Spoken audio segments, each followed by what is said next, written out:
ang ibig sabihin ng blasphemy in the spirit?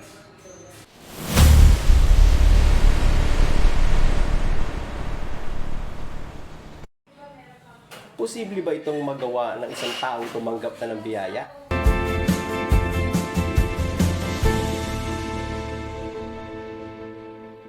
Paano kung nagawa na ng isang tao yan at nakapakinig ngayon siya ng mensahe ng biyaya?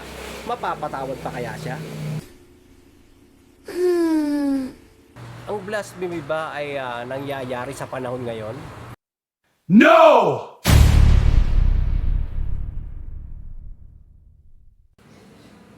Yan ay mga kontrobersyal na katanungan. Pag-aaralan natin yan sa susunod na Did You Know?